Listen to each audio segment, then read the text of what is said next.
Merci beaucoup d'être parmi nous ce soir. Nous continuons notre programme pour apprendre cette pratique de l'esprit juste.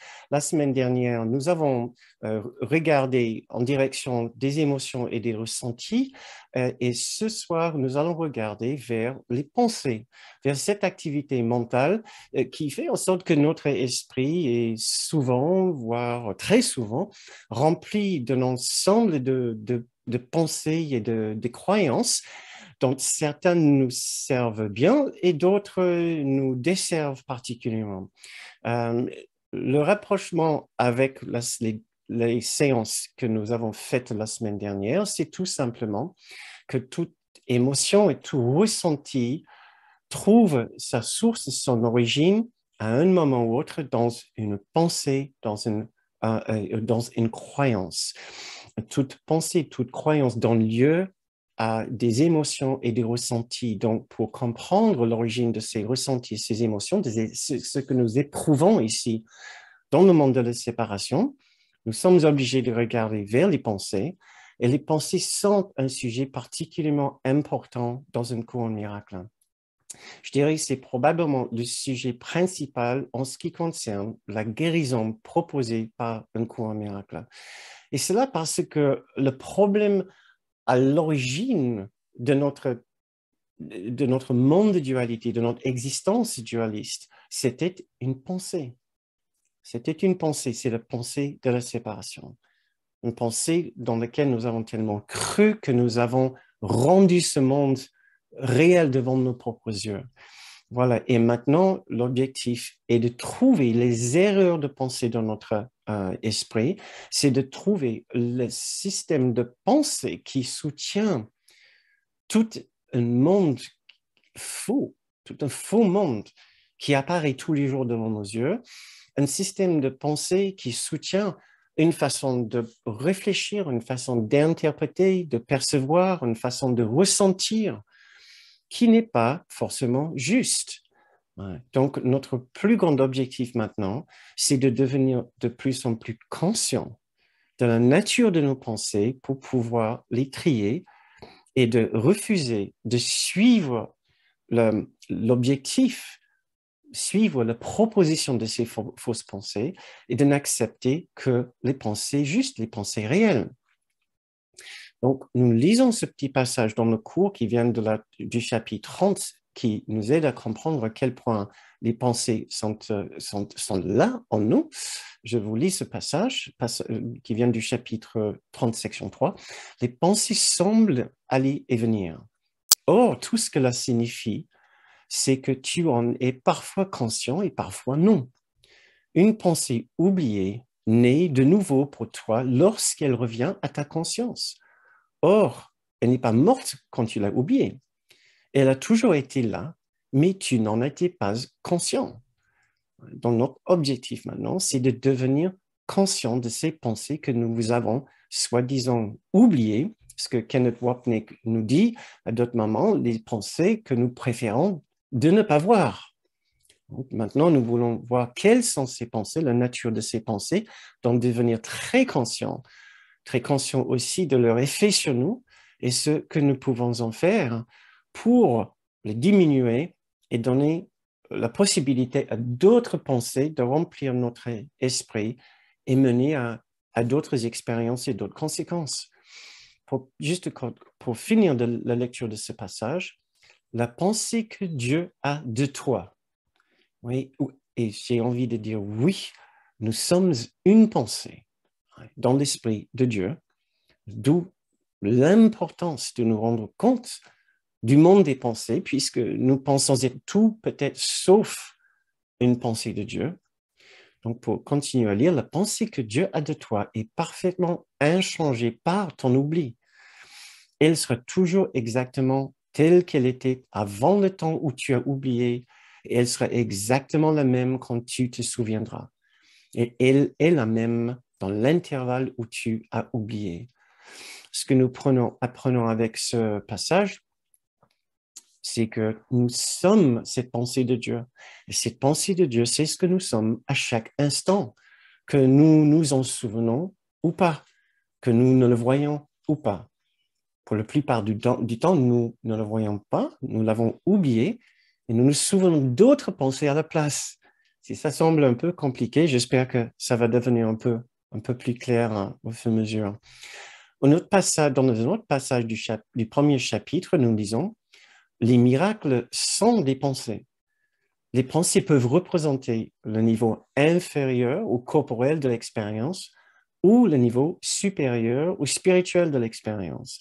Et là, nous pensons tout simplement des niveaux inférieurs, c'est le niveau de l'ego, de l'esprit faux, de la séparation, ou le niveau supérieur ou spirituel de l'expérience, c'est de l'ordre de l'esprit juste, du Saint-Esprit en nous.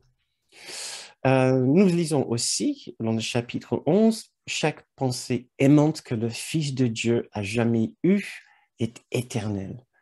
Les pensées aimantes que son esprit perçoit dans ce monde sont la seule réalité du monde. Les pensées aimantes que son esprit perçoit dans ce monde sont la seule réalité du monde.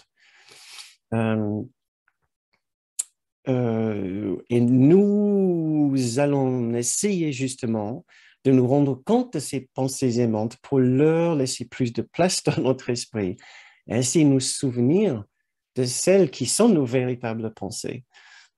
Comme nous lisons ici, ne te trompe pas sur ton frère et ne vois comme sa réalité que ses pensées aimantes. Donc, nous apprenons que la réalité des autres sont leurs pensées aimantes, ne voit comme sa réalité que ses pensées aimantes. Ce qui veut dire par extension que notre seule réalité, ce sont nos pensées aimantes. Pensez à ça un instant. Votre seule réalité sont vos pensées aimantes.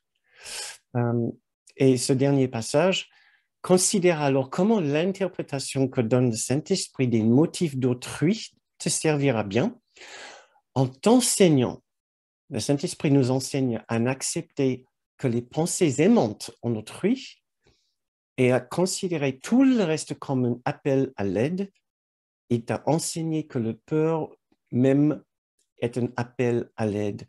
La partie de cela qui est intéressante pour nous, c'est que le Saint-Esprit voudrait qu'on sache qu'il n'y a que deux pensées que nous pouvons avoir par rapport à une autre personne, que deux choses que nous pouvons voir chez eux. Les pensées aimantes chez eux ou les appels à l'aide. Et donc, pour faire une petite synthèse de ces différents points, une fois que nous sommes entièrement éveillés et demeurons dans le monde réel, entièrement éveillés à la réalité de ce que nous sommes au-delà de notre illusion dualiste, nous allons, savoir que notre seule réalité, c'est en étant une pensée de Dieu. Numéro 2, nos seules pensées, nos seules réelles pensées sont des pensées aimantes. Et 3, les seules pensées que nous pouvons avoir par rapport aux autres, ce sont les pensées aimantes ou les appels à l'aide. Ce sera le fonctionnement et le contenu dans notre esprit une fois que nous sommes entièrement éveillés. Et je pose les questions, est-ce que nous y sommes maintenant? Est-ce que nous y sommes? Votre seule réalité, c'est une pensée de Dieu. Hein? Vous n'avez plus de réalité physique. Vous pouvez avoir une apparence physique, mais votre réalité est bien au-delà. Vous êtes une pensée de Dieu. Vous n'avez que des pensées aimantes. Et vos pensées envers les autres, c'est la reconnaissance de leurs pensées aimantes ou leurs appels à l'aide. Parce qu'une fois que nous avons terminé avec ce cours, c'est tout ce qui perdurera dans notre esprit. Alors, si nous n'y sommes pas encore, je propose d'écouter cette petite présentation ce soir et peut-être de faire un peu de progrès dans ce sens pour faire ce tri et pour essayer d'encourager une certaine ouverture vers notre esprit juste. Après tout, ceci est un programme pour nous ouvrir et pour rester plus longtemps dans notre esprit juste. La partie de notre esprit où nous pouvons entendre la voix du Saint-Esprit, la voix de Jésus, la voix de notre grand soi, le ressentir leur présence là où ils peuvent nous enseigner. C'est dans notre esprit juste que nous sommes à l'école et nous écoutons enfin le bon professeur. Donc, Si nous n'y sommes pas encore, c'est peut-être parce que nous sommes toujours en train utiliser notre pensée à mauvais escient.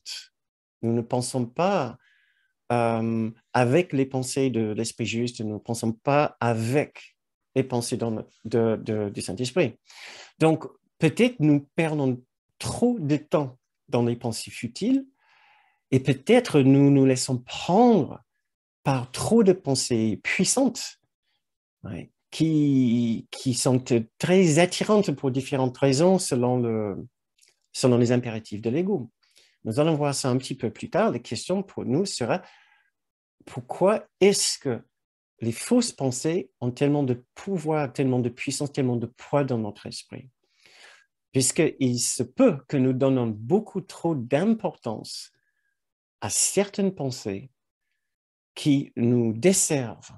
Voilà. Et c'est tout notre objectif maintenant, c'est de reprendre un peu la conscience du contenu de notre esprit et de mieux surveiller l'activité de notre esprit. Comme selon ce passage dans la section 7 du chapitre 2, cela t'aidera beaucoup plus de te rappeler que tu ne surveilles pas assez attentivement tes pensées. Peut-être as-tu l'impression qu'à ce stade, il faudrait un miracle pour te permettre de le faire. Et c'est parfaitement vrai. Tu n'as pas l'habitude de penser dans un esprit de miracle, mais tu peux être entraîné à penser de cette façon. Tous les faiseurs de miracles ont besoin de ce type d'entraînement. Donc, nous ne surveillons pas assez nos pensées, l'activité de notre esprit, et nous avons besoin d'entraînement, ce qui est justement cette méthode de la pratique de l'esprit juste. C'est une méthode pour entraîner notre acuité d'esprit. Donc, très brièvement, le rôle de la pensée, l'importance de la pensée dans un cours.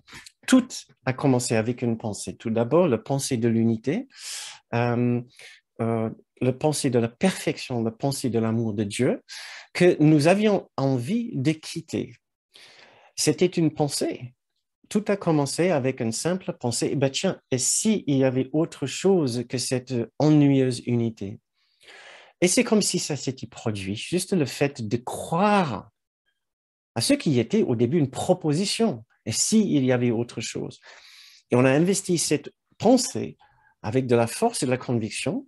Nous l'avons rendu une croyance et nous avons donné une certaine réalité à partir d'un mensonge. Et par la suite, nous avons enchaîné cette première pensée de séparation avec un tas d'autres pensées aussi fausses que la première. Une pensée de fuite, une pensée de culpabilité, une pensée de peur, une pensée de fabrication d'un monde irréel, de dualité. Une fois arrivé ici, la pensée de particularité de ce que nous pensons être, par la suite, la pensée de nos besoins. Et la stratégie de comment nous allons satisfaire tous nos besoins. Donc, penser, penser, penser. Comment je vais satisfaire mes besoins? Comment je vais éviter ma culpabilité? Stratégie, stratégie, stratégie. Il n'y avait que des pensées. Et chaque pensée menait à une certaine expérience, à un certain sentiment. Nous avons en fait créé tout un système de pensée à partir d'un simple mensonge. Et si c'était possible de nous séparer de la réalité parfaite et aimante de Dieu. Et c'est ce que nous allons voir tout de suite. Quelles sont les 4 pensées fondamentales dans l'esprit de l'ego, dans ce système de pensée que nous renforçons tous les jours, peut-être sans le savoir, peut-être sans le vouloir, mais on y viendra. Mais juste avant de démarrer, une petite parenthèse. Pour ceux qui se posent cette question, est-ce que le mental est l'ego? C'est une question qui peut être posée dans ce contexte. Dans un cours miracle, non. Le mental n'est pas l'ego. L'ego n'est pas le mental. Le mental est simplement une partie de l'esprit séparé. Le mental est un outil qui peut servir aussi bien les fins de l'ego ou les fins de l'esprit sage en nous que nous appelons le Saint-Esprit ou l'Esprit juste ou notre grande soi. Donc, voilà, au cas où, vous entendez des fois les gens dire, vous êtes peut-être trop mental, ce n'est que dans le mental. Euh, je comprends que les gens, ils peuvent vouloir dire, peut-être c'est trop dans l'intellect, vous n'êtes pas dans le ressenti, dans le vécu.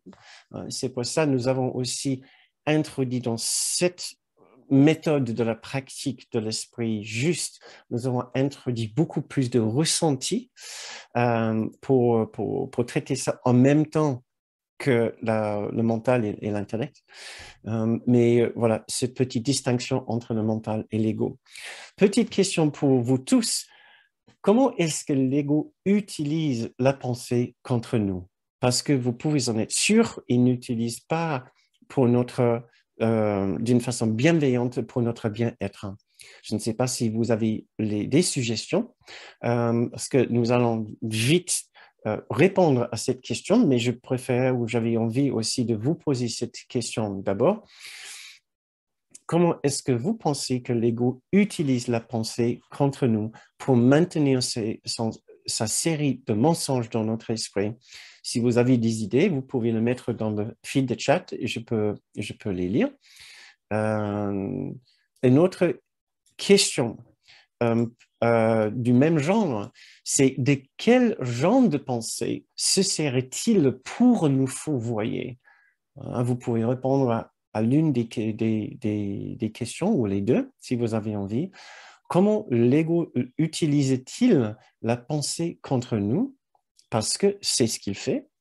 Parce que la pensée n'est pas mauvaise en elle-même, elle peut être utilisée par l'ego ou pour les fins de nous éveiller à la présence de l'amour. Et quel est le genre de pensée dont il se sert pour nous fourvoyer, pour nous tromper, pour nous ruser? Je vois qu'il n'y a pas beaucoup de suggestions ce soir, il n'y a aucun problème. C'était juste pour vous donner l'opportunité d'abord de réfléchir pour vous-même avant que moi je vous fasse des propositions.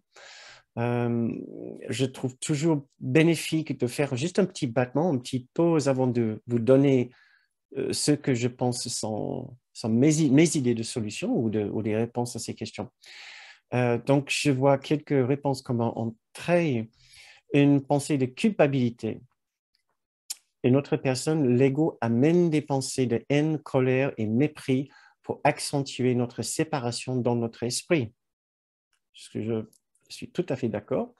Une autre personne qui dit provoque des angoisses ou m'endort. Encore une autre, des pensées d'insécurité, des pensées vers le futur pour ne plus être dans le présent, quand le mental nous ramène au passé ou au futur. Très bien, merci. Encore une autre, une pensée insistante pour trouver une solution à un problème à l'extérieur. Très bien. Des pensées de dévalorisation de jugement, des pensées d'insuffisance, penser que nous sommes faibles, on peut rajouter vulnérables, fragiles, etc. Tout cela est parfait. Donc, je vois que nous sommes vraiment sur la très bonne voie. Une pensée qu'on a mal fait. Excellent, très bien. Tout cela est bien encore plus pour donner une certaine structure à cette conversation. J'ai divisé les façons principales dont l'ego se sert de la pensée en quatre voies ou quatre thèmes. Tout d'abord, l'ego utilise la pensée pour prouver l'existence de notre petit soi particulier. Pour l'ego, nous ne faisons plus partie de l'unité de Dieu, mais il devait nous offrir quelque chose à la place. Donc, ce qu'il nous propose à la place, c'est une idée d'un soi particulier, une idée d'une individualité unique. Mais elle n'est pas une vérité. Et c'est ce qui est la fondation de sa pensée. C'est que nous sommes un individu particulier que nous devons défendre avec l'ensemble de toutes les autres pensées qui vont se décliner par la suite et toutes ces pensées qui vont donner lieu à des perceptions, des interprétations, des émotions, des ressentis, des expériences. L'ensemble de toutes ces expériences, de tous ces ressentis, de toutes ces autres sous-pensées ou ce qu'on pensait, ces ressentis, émotions, l'ensemble de tout cela n'a qu'un objectif, c'est de soutenir la pensée principale en haut de du pyramide, c'est que nous sommes cet être particulier et individuel que nous pensons être, que nous voyons tous les matins dans le miroir de la salle de bain. C'est ça la pensée principale. Nous lisons dans le cours chapitre 30, une idole où la pensée que Dieu a de toi est ta réalité. C'est l'un ou l'autre. Soit nous sommes la pensée de Dieu, soit nous sommes autre chose, et dans ce passage, ils appellent ça une idole. Une idole, c'est la particularité, c'est une fausse réalité. C'est une conception d'un soi séparé.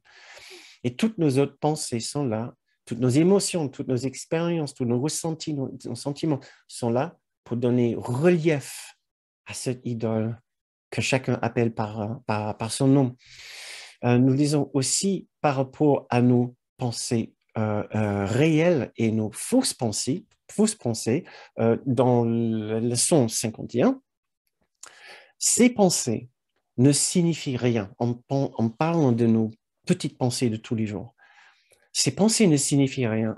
Les pensées dont j'ai conscience ne signifient rien parce que j'essaie de penser sans Dieu. Pour le cours, chaque pensée que nous avons, qui n'est pas jointe avec la présence de Dieu ou l'un de ses grands amis, Jésus ou le Saint-Esprit ou notre propre grand soi, est une pensée qui est irréelle et fausse. Elle est irréelle. Je continue à lire. Ce que j'appelle mes pensées, entre guillemets, ne sont pas mes pensées réelles. Mes pensées réelles sont les pensées que je pense avec Dieu.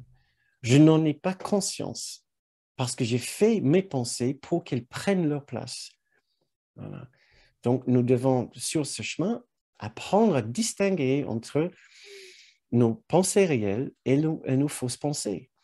Nous pouvons aussi lire dans la leçon 52, « Mes pensées ne signifient rien. Je n'ai pas de pensées privées. Or, ce n'est que les pensées privées dont je suis conscient. Que peuvent signifier ces pensées? Elles n'existent pas, ainsi elles ne signifient rien. » Si on y pense, c'est très facile de lire ces mots et dire, oui, c'est encore une autre leçon très intéressante, intrigante. Mais si on comprend vraiment bien le sens de cette leçon, nous pouvons comprendre que tous les jours, on s'autodéfinit par sa pensée. Qu'est-ce que Descartes nous a dit? Je pense ainsi, j'existe, je suis. Ouais. Ce genre de leçon, Jésus nous a mis pour qu'on sache exactement l'inverse. Je pense ainsi, je n'existe pas, au moins. La partie de moi qui pense n'existe pas. Ouais. Je pense ainsi, mon esprit est vide. Et donc, nous devons commencer par comprendre que l'ensemble de tout ce qui remplit notre esprit, si ce n'est pas intimement joint avec la présence de Dieu ou du Saint-Esprit ou de Jésus, est faux. Et à la fin, n'existe pas. À la fin, on va pas pousser le bouchon trop loin pour l'instant, on va dire à la fin n'existe pas. Pour l'instant, nous allons dire nous ne sommes pas que ça. Oui, ça c'est mieux. Donc, j'ai 4 propositions. Pour chaque proposition, je préfère que nous fassions tout de suite une petite pratique pour essayer de saisir la guérison ici. Pas juste pour intellectualiser l'exercice et la guérison ici. Donc, je vous invite, si vous voulez bien, de baisser votre regard, d'intérioriser votre esprit quelques secondes, le temps juste qu'on fasse un petit chemin avec ce genre de pensée, la première fausse pensée dans l'esprit de l'ego, dans le système de pensée de la séparation. Il y a un moustique juste devant moi. C'était pas une mouche maintenant, c'est une moustique. Donc, je vous invite à fermer les yeux si vous le souhaitez et je vous invite à évoquer, essayer d'évoquer l'ensemble, mais le vaste ensemble de toutes les pensées, toutes les croyances, toutes les interprétations, de toutes les perceptions qui occupent votre esprit. Et nous allons même y ajouter vos ressentis, vos sentiments, vos émotions absolument tout ce que vous considérez qui appartient à vous personnellement. Tout ce qui vous pouvez considérer comme la texture, la fibre, la matière ou la substance de votre individualité. Maintenant, je vous invite à essayer de ressentir votre rapport avec l'ensemble de tout ceci. Qu'est-ce que cela fait survenir dans votre esprit comme ressenti? Parce que ce que nous voulons faire, c'est juste regarder l'ensemble de tout ceci et être très curieux par rapport à l'ensemble de ce que nous pensons être. Et très curieux, mais curieux, comme le Saint-Esprit et comme Jésus seraient curieux avec nous. Parce que eux, ils nous posent cette question, mais comment est-ce possible que vous auriez pu croire que vous êtes ceci? Et nous pouvons nous poser la question aussi, comment est-ce possible que je peux croire que je suis l'ensemble de ceci et que je ne suis plus la pensée pure et parfaite de Dieu? Avec tendresse et curiosité, nous regardons l'ensemble de tout ce que nous pensons être. Le premier mensonge, la première pensée fondatrice dans l'esprit de l'ego, c'est que je suis l'ensemble de ceci. Je suis mon corps, je suis la personne qui porte mon nom, avec tout ce qu'il ressent, tout ce qu'il pense, toutes ses opinions, tous ses jugements, ses pensées critiques, ses pensées du passé, ses espoirs pour l'avenir. Essayons de regarder tout cela avec la plus grande curiosité et tendresse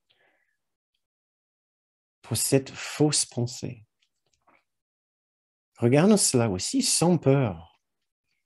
Nous n'avons pas besoin d'avoir peur de regarder ce que nous pensons être, surtout quand nous nous savons bien accompagnés dans cet endroit de force et de confiance. Et maintenant, nourrissons le besoin sous-jacent,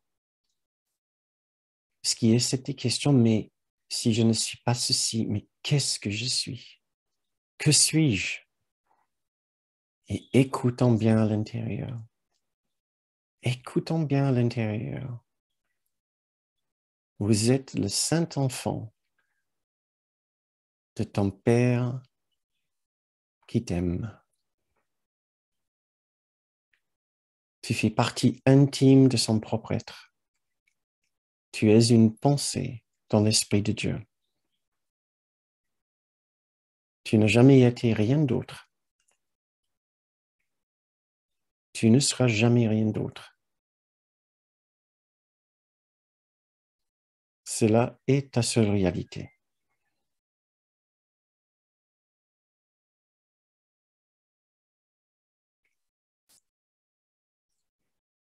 Très bien.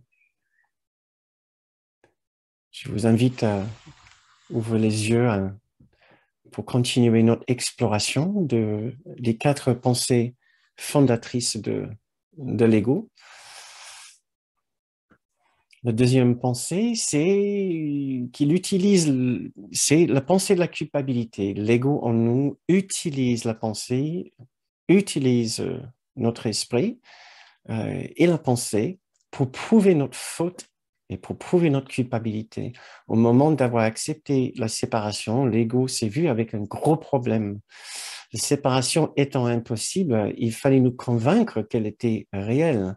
Donc, ce qu'il a rajouté dessus, c'est une couche de mal-être, de crime, de déicide, de culpabilité qui allait nous empêcher de regarder à l'intérieur de notre esprit pour découvrir la vérité, qu'il n'y avait rien. Maintenant, une fois ici dans l'individualité, dans la particularité, nous nous posons presque plus cette question, mais d'où vient ce mal-être? L'origine de cette mal-être est une simple pensée de culpabilité. Donc, dans le premier pensée fondatrice, c'était la pensée de la séparation, la pensée de la particularité. Le deuxième, c'est la pensée de la culpabilité, qui est encore complètement fausse. Voilà. Mais nous laissons passer cette pensée tous les jours. Première pensée que nous laissons passer, c'est que je suis ceci. Deuxième pensée que nous laissons passer sans surveillance, c'est un sentiment de mal-être, de faute, de crimes, de problèmes, de difficultés. Ouais. Donc, je pense que je n'ai pas besoin de développer cette idée, plus nous en avons parlé assez souvent. Donc, pareil que pour la première pensée, je vous invite à juste faire un petit exercice pour moi où nous regardons ensemble la fausseté de cette pensée, mais nous le faisons revenir très clairement à notre esprit maintenant pour le conscientiser au lieu de juste le laisser glisser sous le tapis de l'inconscient, de l'inconscience comme nous avons l'habitude de faire. Donc, baissons notre regard, intériorisons-nous 2 minutes, fermons les yeux si nous le souhaitons. Évoquons la pensée de la culpabilité et du mal-être. Regardons un instant les ravages que cette simple pensée a fait dans notre esprit.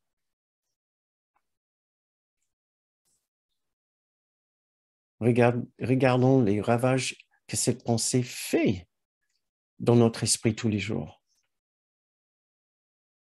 Nous nous sentons mal. Nous ne nous sentons pas à la hauteur. Nous nous sentons fautifs. Quand les autres nous regardent d'une certaine façon, on peut ressentir la honte ou le mal-être. Nous avons envie de leur dire, non, mais arrêtez de me regarder de cette façon. Nous nous sentons souvent diminués. Cela nous empêche un vrai niveau de joie et de bonheur. Et pourtant,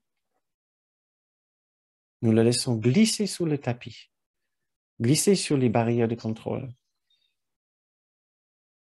Soyons maintenant très curieux par rapport à cette pensée, une pensée tellement absurde, tellement grossière par rapport à une véritable condition, que nous pouvons l'explorer maintenant avec la même curiosité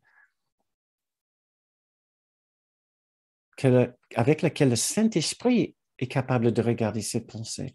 Le Saint-Esprit nous invite de regarder cette pensée. Regardez ce que vous pensez avoir fait. Qu'est-ce que vous avez fait pour mériter ce genre de condamnation, de culpabilité? De quoi est-ce que vous vous accusez? Quel est ce crime horrible? Regardons cela avec curiosité pour nous familiariser avec, pour ne plus en avoir peur. Elle reste dans notre esprit puisque nous en avons peur. Faisons connaissance maintenant avec cette pensée, sachant qu'elle est là, qu'elle détermine une bonne partie de notre expérience. Et maintenant, soyons très curieux et libres dans notre curiosité. Regardons cette pensée, cette croyance avec l'aide du Saint-Esprit et de Jésus. Eux, ils n'en ont pas peur. C'est juste une pensée. C'était une proposition faite par l'ego. Et nous avons sauté les 2 pieds joints dans cette proposition pour le croire complètement. Maintenant, ça redevient une simple idée, une simple proposition, une simple pensée. Regardons cette pensée avec curiosité, sans le juger et sans en avoir peur.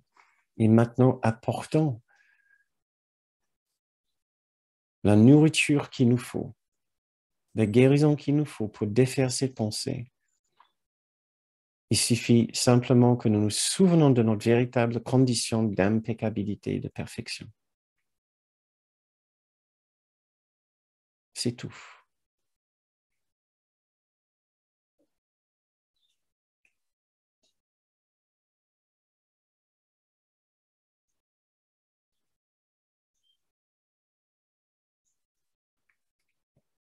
Rappelons qu'il n'y a absolument aucune vérité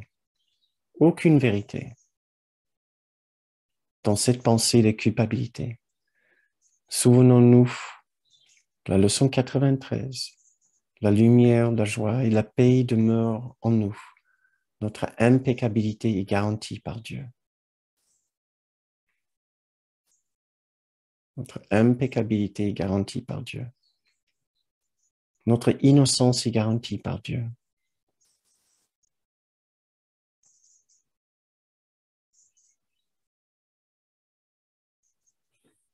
La troisième pensée fondatrice dans le système de pensée de l'ego, troisième fausse pensée, c'est une pensée qui dit que nos besoins sont justifiés. Nous avons des besoins et nos besoins sont justifiés.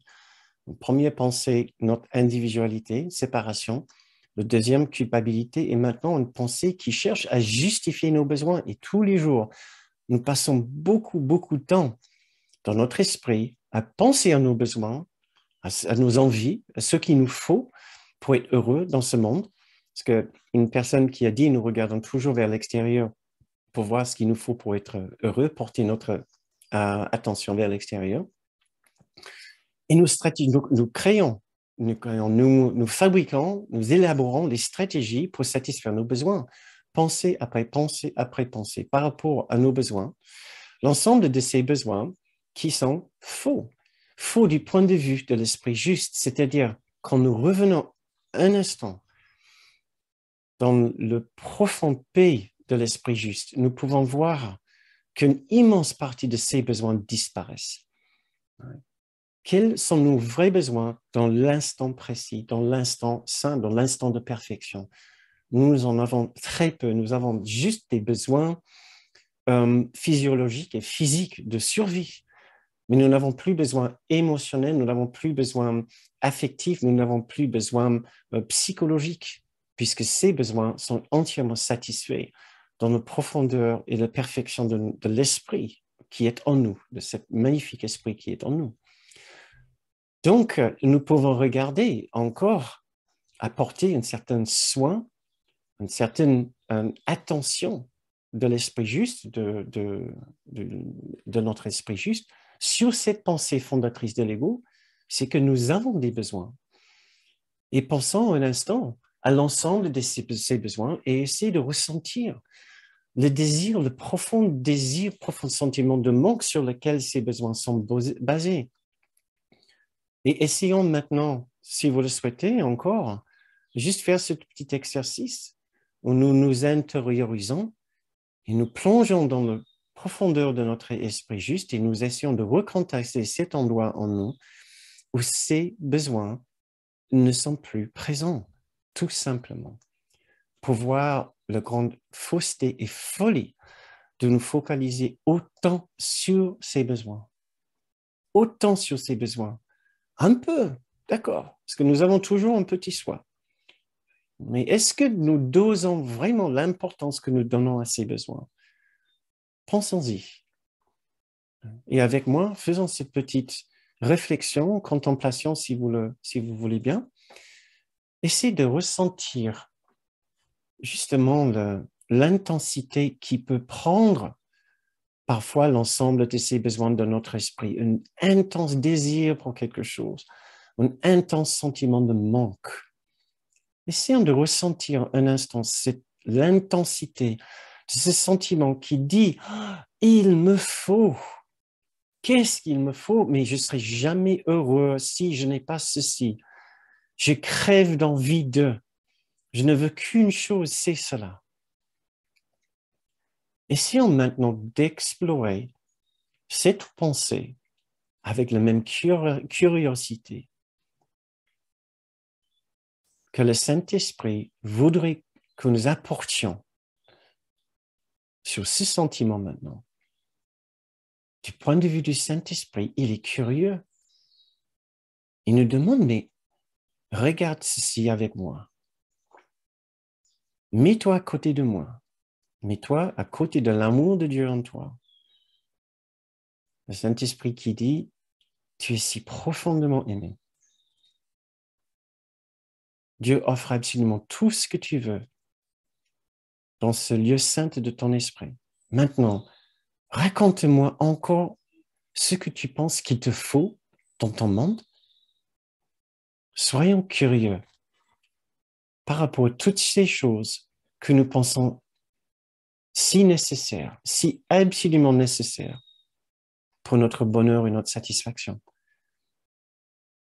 Essayons d'être un petit peu curieux par rapport à notre façon de faire. Essayons d'avoir un autre rapport avec nos pensées de besoin.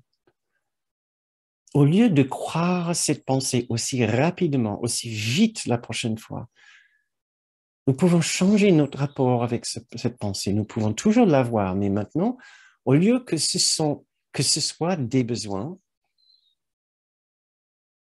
cela peut être juste une pensée de besoin, une pensée d'envie. Et nous pouvons regarder maintenant cette pensée avec curiosité.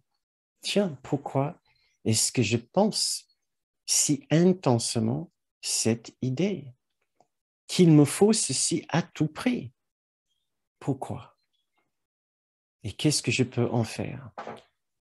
Et voilà ce qu'on peut en faire, tout simplement, c'est d'essayer de trouver la vérité en nous et de nourrir ce besoin de base, ce qui est tout simplement qu'à l'intérieur de notre propre esprit, tous nos besoins ont déjà trouvé entière satisfaction, ont déjà trouvé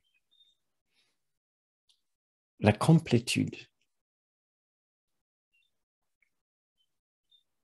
La complétude qui est la condition naturelle de notre esprit juste. Dans cet instant présent, dans cet instant saint, tous nos besoins ont été satisfaits. Nous ne manquons de rien qu'il nous faut vraiment.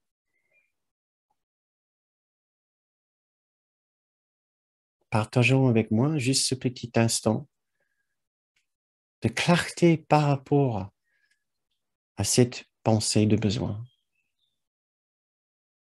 qui est juste une simple pensée qui dit « tu as besoin de ceci, tu as besoin de cela, tu ne seras jamais heureux tant que tu n'as pas cela, tant que ça c'est pas fait, tant que tu ne règles pas cette condition-là. » Ce sont juste des propositions, juste des pensées. Maintenant, nous les mettons dans une perspective beaucoup plus sage et juste.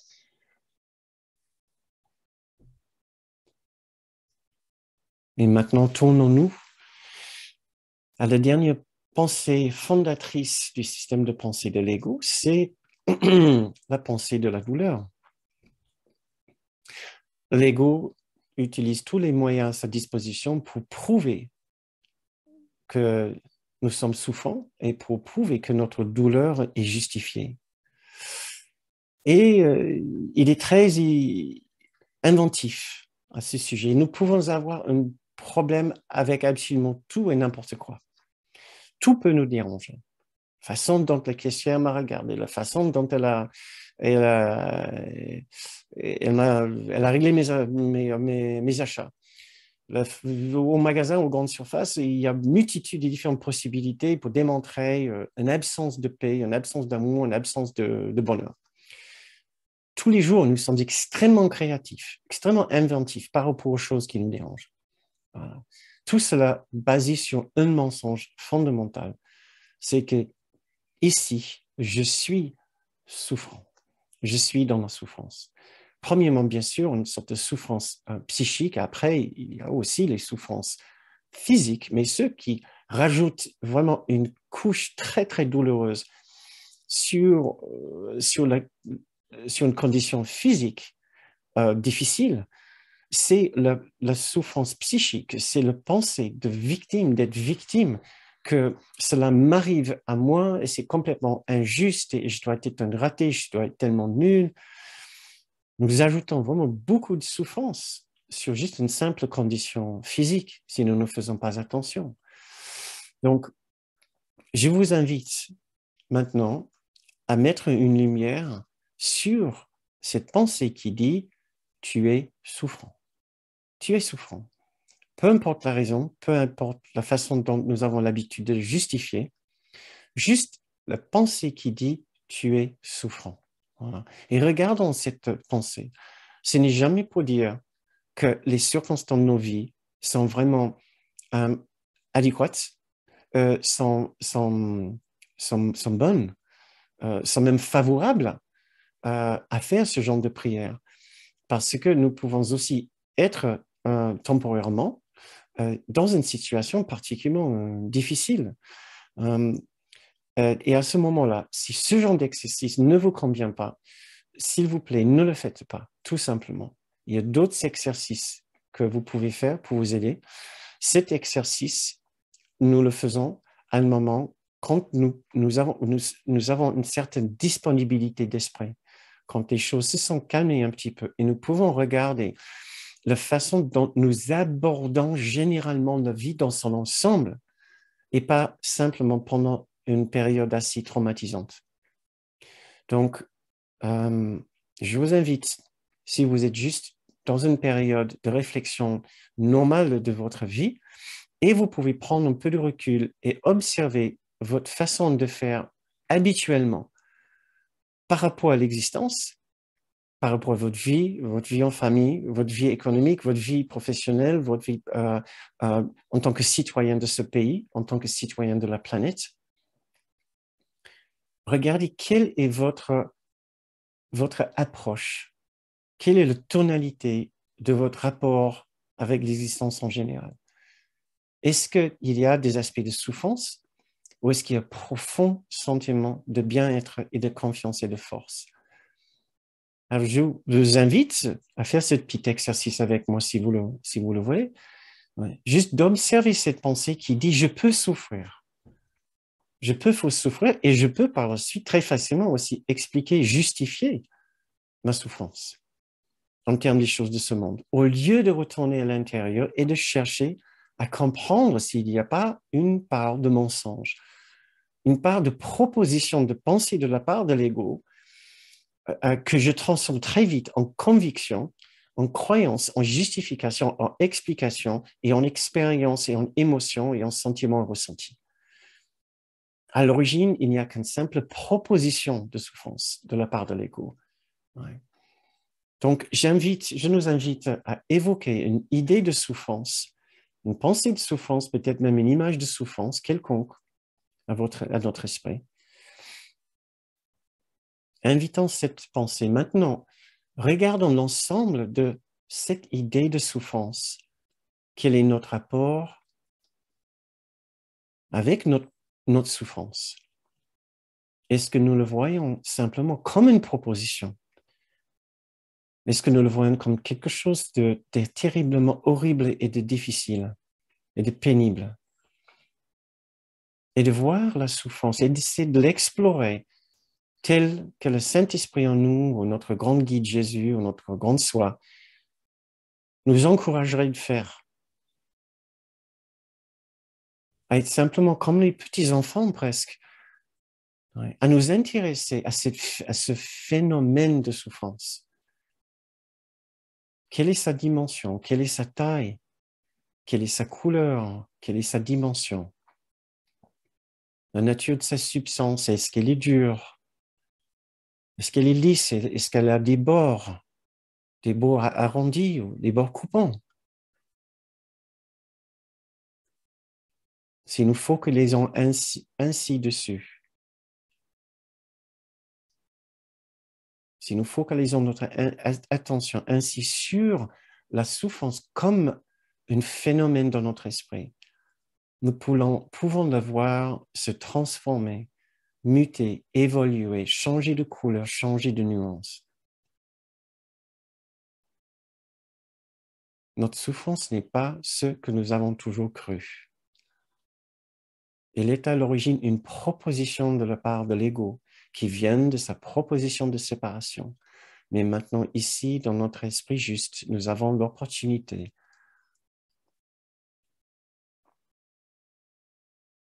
de revenir à la présence du Saint-Esprit, de notre grand guide Jésus, de notre grande soi, et de sentir la vérité derrière les mensonges.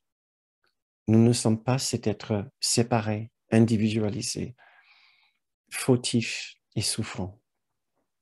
Nous faisons partie de l'immensité, de l'unité, de l'Esprit, du Saint-Esprit, de Jésus et de Dieu. C'est notre foyer, c'est notre maison. Et nous n'avons aucune bonne raison de souffrir.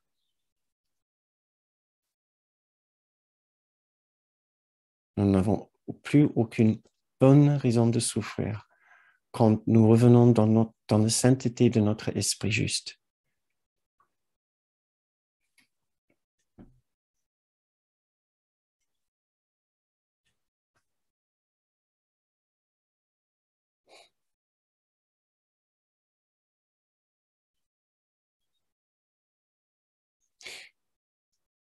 Merci. Merci pour votre attention à cette méditation. Je vous invite à refaire ces méditations en écoutant peut-être le replay si vous le souhaitez. Nous n'avons malheureusement pas tout le temps nécessaire de vraiment les approfondir, ce que vous pouvez faire plus tard en privé.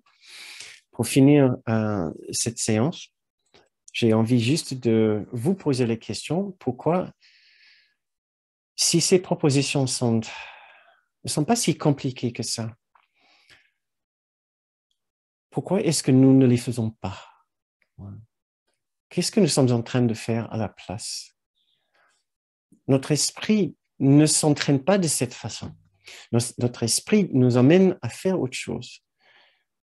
Soit nous ne sommes pas assez attentifs à nos pensées, tout simplement, nous suivons le cours de notre activité mentale. Soit notre esprit est rempli de pensées futiles, inintéressantes, sans grande importance, mais le blabla de l'esprit, le blabla d'Internet, le blabla de notre téléphone, nous ne faisons pas assez attention, en fait. Oui. Nous n'estimons pas assez importantes nos pensées pour surveiller. Oui. Soit les pensées que nous laissons passer sont très chargées émotionnellement, les pensées de tristesse, d'injustice, de peur ou de manque. Oui. Soit nous laissons glisser dans des pensées très critiques envers nous-mêmes. C'est la dureté de l'ego quand il parle de sa haine et de notre culpabilité. Donc, il y a 4 catégories de pensée, si vous voulez.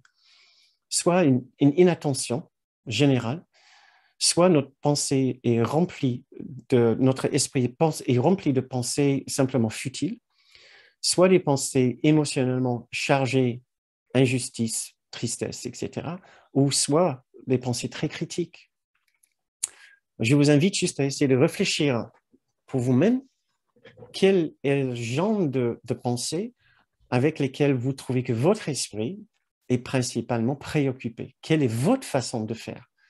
Parce que plus nous arrivons à vraiment cerner notre façon de faire, plus vite nous pouvons corriger, ouais, et revenir à ces différentes méditations, ces différentes méthodes de correction de nos 4 pensées de base.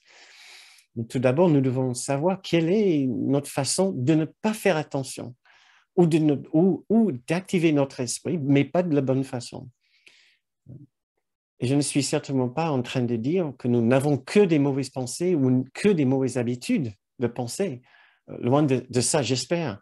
J'imagine bien que si vous êtes ici, c'est parce que vous avez aussi une certaine hygiène de pensée selon le cours ou selon notre spiritualité. Vous faites déjà attention à votre pensée et vous voulez améliorer cette capacité. C'est pour ça que vous regardez cette vidéo, vous êtes ici ce soir.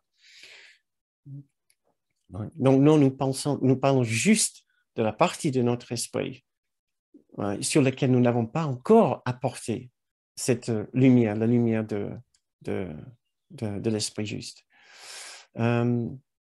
Donc, j'ai plusieurs autres idées que je vais partager avec vous, mais je pense que ça sera pour une autre fois maintenant.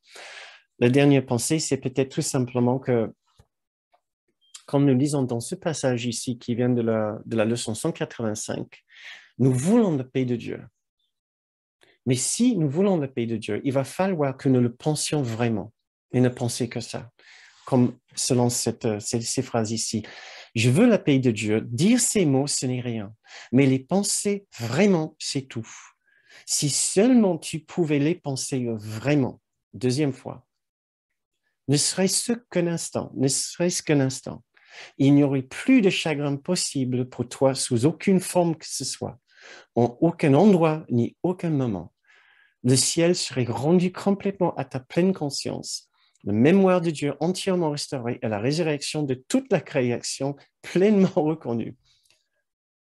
Ce n'est pas une petite récompense pour ce simple travail de savoir ne penser qu'à ça. Quelle immense récompense. Et tout ce qu'il nous demande, c'est de penser qu'à ça. Je veux la paix de Dieu, ne serait-ce qu'un instant. Est-ce que nous sommes capables de le faire?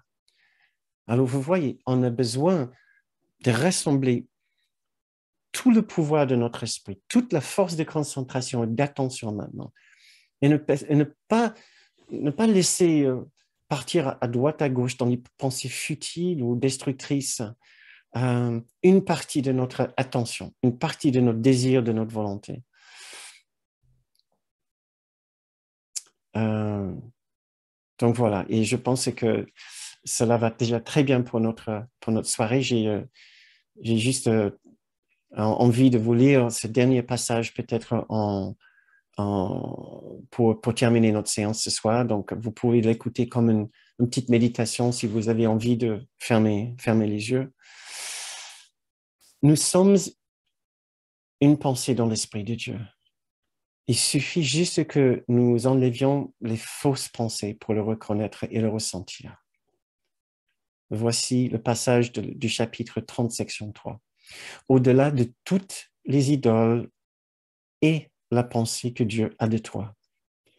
Complètement inaffecté par le tumulte et la terreur du monde, les pensées de naissance et de mort qui sont faites ici, les myriades de formes que peut prendre la peur, tout a fait imperturbé.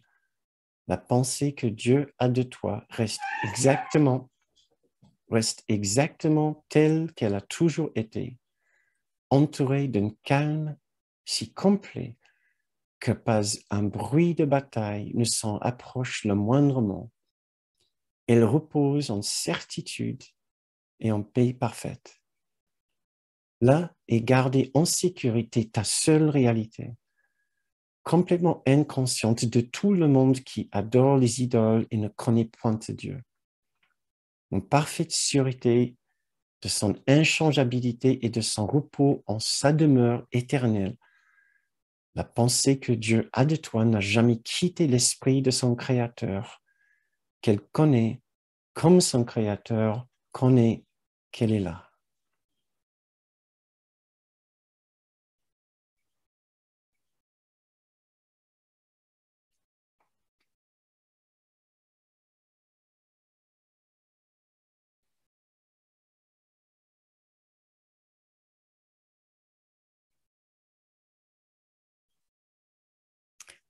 Très bien. Merci beaucoup. C'est la fin de notre séance ce soir.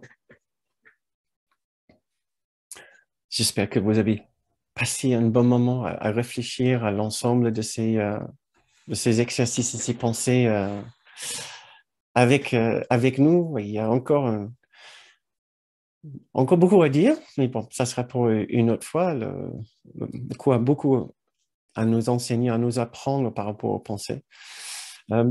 Merci déjà pour votre participation ce soir. Si vous devez nous quitter maintenant, si vous avez encore quelques minutes, je peux rester et nous pouvons discuter, échanger. Je serai très heureux d'apprendre vos réactions par rapport à la séance ce soir, vos questions, si vous en avez, ou vos commentaires, etc. Et voilà, je vais déjà activer vos micros, ça sera déjà très bien. Aussi, si vous avez contribué pour le mois de mai, merci beaucoup, merci infiniment. Si vous êtes enrichi par ces séances, si vous avez envie de contribuer, ce sera avec grand plaisir, bien sûr, que nous sommes très heureux de vous remercier pour une contribution, puisque ces séances, nous les offrons sur la base d'une contribution. Vous pouvez faire une contribution en allant sur le site de bernardgroom.com où vous trouverez l'onglet « Contribuer ». Merci d'avance pour toute votre aide. Très bien, donc ah oui, je dois juste vous rappeler aussi avant que vous partiez, il n'y aura pas de séance ce jeudi soir. Je serai en préparation pour notre retraite qui commence vendredi. Je n'aurai pas le temps de faire une séance. Donc, la prochaine séance, c'est lundi prochain, lundi après notre stage, notre retraite. Merci beaucoup. Très bien. J'essaie de lire s'il y avait des messages dans le fil de chat. Très bien, merci beaucoup. Je vois qu'il y a une personne, Monique, tu as branché ton micro, c'est ça? Oui, mais C'est pour dire bonjour peut-être ou non? Ou c'était juste pour brancher ton micro? non, c'était juste parce que ce soir, il m'est venu à l'esprit que ce que j'ai ressenti, euh, même si les mots passent très vite pour qu'on ait le temps d'aller jusqu'au bout, euh, je voulais simplement te dire merci. Et puis au groupe aussi, parce que je pense que tout le groupe participe de ce mouvement-là. Comment exprimer ça? Je crois qu'au-delà des mots, la présence, la présence fait que je me suis sentie vraiment comment dire, je me suis sentie vraiment prise, entraînée dans quelque chose qui va à l'unité. Voilà, et ça, c'est vraiment un ressenti. Donc, les mots ne sont pas grand-chose, mais je voulais le dire parce que c'est la première fois que je le ressens, en tous les cas aujourd'hui, de cette manière. Voilà. Merci beaucoup. C'est très joli, c'est très gentil. Ouais, je suis très heureux de l'apprendre et merci d'avoir pris le temps et d'avoir eu le courage aussi d'ouvrir votre micro et de nous le dire. C'est très gentil. De mon côté, je le ressens très souvent et je ne sais pas comment l'exprimer non plus. Je ne sais pas si vous, de votre côté, vous le ressentez, mais ça me fait... Ce qui me vient maintenant, je ne l'avais pas avant, donc ça Ouais. m'est donné, donc je le dis, c'est que je crois que l'esprit parle à travers toi, il parle à travers nous tous. Mais quand on est avec quelqu'un comme toi qui a travaillé avec tant de profondeur tous ces textes, et à la fois cette philosophie et ce travail de retour à l'unité, et ben ça communique, quoi. Moi, je le ressens en tous les cas. C'est très gentil. Merci, merci beaucoup. Je suis très heureux de remplir ce rôle, ou je ne sais pas, d'offrir cette activité, mais je sais que c'est rien sans vous. Je sais, c'est absolument rien. Je peux faire préparer autant de cours que je veux dans mon coin. Si vous n'êtes pas là, c'est vraiment un travail qu'on fait ensemble. C'est vraiment ce que le cours appelle une collaboration heureuse. Voilà. Donc, je me sens complètement uni avec vous et c'est quelque chose qui est transmis à travers nous. Ce n'est pas juste quelque chose qui vient de moi. Je sais qu'il y a d'autres personnes ici qui ont vécu la même chose. J'ai juste la vignette d'Éric devant moi. Je sais qu'il a vécu aussi la même chose. Quand on est voilà, quand on a ce rôle, et on se sent redevable, on se sent tellement reconnaissant. Ouais. Et on espère simplement que les autres aussi ressentent cette même travaillent ensemble de cette même unité. C'est le partenariat. C'est un peu difficile à trouver les mots. Eric, allez, aide-moi. Oui, ou peut-être d'autres personnes. Je vois Christine aussi. Je sais qu'elle a vécu des choses semblables. Donc, jonction, Yasmine propose jonction. Ouais, on a vécu ça. Bernadette, Bernadette, tu veux ajouter quelque chose? Attends, tu ouvres ton micro? Oui, ça y est. Oui, c'est pour. Je suis tout à fait d'accord avec Monique.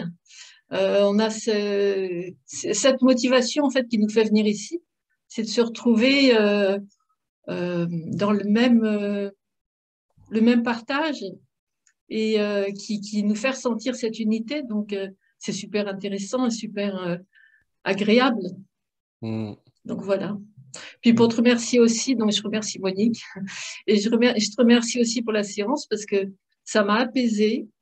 Je me sens un peu stressée en ce moment parce que ça y est, j'ai trouvé une maison, donc je vais déménager. Et c'est un super bonheur pour moi parce que je vais me rapprocher de ma sœur. Et c'est quelque chose que je voulais depuis longtemps. Mais c'est stressant parce qu'il y a beaucoup de choses à préparer. Voilà, des changements aussi. Alors, les pensées obsédantes sur est-ce que ça va, est-ce que je vais pas regretter, est-ce que je vais faire des choses comme il faut. Enfin voilà, tout ça qui repasse en boucle. Et voilà, c'était pour dire que ça m'a apaisé cette méditation, ça m'a fait du bien. Donc merci. Non, merci Bernadette, je suis content. Oui, on a pu presque faire que commencer vraiment des sujets, des pensées et comment se positionner par rapport aux pensées. Et oui, regarder ces pensées obsessionnelles et essayer de voir la pensée comme un phénomène dans l'esprit. Tout ce que nous pouvons faire pour nous rendre compte, je suis en train de penser, ceci est une pensée, je suis dominé par une pensée. La semaine dernière, je suis dominé par une émotion, par un ressenti. Cette semaine, je suis dominé par une pensée, mais déjà, c'est formidable de conscientiser ça. Et parce qu'après, nous avons une opportunité de nous positionner par rapport à cette pensée et de nous dire, mais comment est-ce que je veux être avec cette pensée?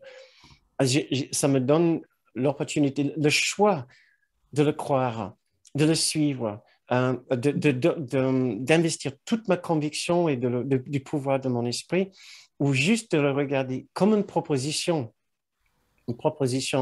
curieuse, intéressante, extrêmement attirante de la part de l'ego. Nous n'avons même pas pu parler de ce soir, on n'a pas eu le temps de parler de pourquoi nous croyons si facilement ces propositions alléchantes de l'ego, d'obsession, de peur. Bernadette, peut-être tout ira extrêmement bien. Mais c'est vrai que nos pensées, avec le déménagement, nos pensées viennent très, très vite aux possibles difficultés. Ouais. Pourquoi? On peut se poser la question et voir comment est-ce que je veux me positionner. Quelle est la posture que je veux avoir par rapport à ma pensée? Tout le travail que nous faisons maintenant, c'est de conscientiser comment nous réagissons par rapport à l'ego et de trouver plus de clarté, plus de conscience par rapport à ça, plus de maîtrise par rapport à ça. Donc, et de savoir, nous avons le choix, nous avons le choix. Merci beaucoup Bernadette. Je pense qu'il y avait Christian. Ah ben, tu as disparu. Donc, il était là, il est reparti. Je reviens. Alors, il y a forcément toujours un grand merci pour ce que tu viens de nous procurer comme méditation. J'ai encore la question qui dérange. Quand ton esprit n'est pas sain sur le plan biologique et psychologique, comment tu fais? Comment notre pensée n'est pardon? Quand tu as un problème psychologique ou un cerveau qui est atteint par une maladie, comment tu fais pour... Oui, je vais juste fermer la fenêtre. C'est déjà une réponse. Excuse-moi, ce n'est pas que je veux éviter ta question. Ici, tu dis, c'est une façon de dire, je vais prendre l'air. Je vais prendre l'air. Ça chauffe. En fait, je pense on en a déjà parlé. Si je ne me trompe pas, il y a l'un des membres de ta famille, c'est ton beau-frère, je pense, qui est... Oui, bah, il est décédé depuis, malheureusement, oui. Ah, d'accord, d'accord, ok. Toutes mes condoléances. Oui. Comment faire pour les personnes? C'est pas le genre vraiment le cas de figure où nous pouvons dire que ce genre de personne peut faire un travail avec le cours. Il y a peut-être d'autres choses que ce genre une personne qui est atteinte d'une maladie qui affecte son cerveau, qui a un accident, qui n'est plus en capacité cérébrale à 100%. Il y a d'autres choses que cette personne avec ce genre de handicap peut faire. Des méditations, mais une réflexion qui demande d'utiliser une capacité logique ou de réflexion, si c'est au-delà de ses limites, la personne peut toujours atteindre l'objectif du cours. Les propositions que nous faisons ici, même tout l'ensemble de la méthode du cours, est juste une proposition d'éveil. Et ce n'est pas la proposition qui va marcher pour chacun. Il y en a d'autres. C'est une méthode qui va marcher pour un certain nombre de personnes. Et Ellen Schuckman et Kenneth n'étaient pas très optimistes par rapport au grand nombre de personnes qui allaient être susceptibles à travailler avec cette méthode. Moi, je suis un peu plus optimiste, mais je sais qu'elle n'est pas pour tout le monde. C'est pour ça qu'il y a aussi d'autres spiritualités. Mais à la base, chaque spiritualité enseigne que la réalité de chacun est la perfection de cet esprit uni. Et le souvenir de cette perfection est dans l'esprit de chacun et est toujours accessible à chacun. Peu importe les difficultés cognitives que la personne peut connaître. Peu importe, puisque à la fin, ce n'est pas une information cognitive. C'est une expérience. Et la personne peut avoir cette expérience si la personne la veut. Et ce genre de vouloir n'est pas un vouloir cognitif non plus. C'est un vouloir au-delà de l'intellect. La personne n'a pas besoin de dire qu'est-ce que je veux comme expérience? Est-ce que je veux la séparation? Est-ce que je veux l'unité? Focalisons dessus. C'est un ressenti de liberté, de joie, de bonheur, de perfection, de connaître la douceur, de connaître quelque chose au-delà des propositions de ce monde. Et si la personne le veut avec tout son cœur, tout son esprit, tout son désir, la personne, peu importe leur niveau d'handicap, peut avoir ce genre d'expérience. Qu'est-ce que tu en penses?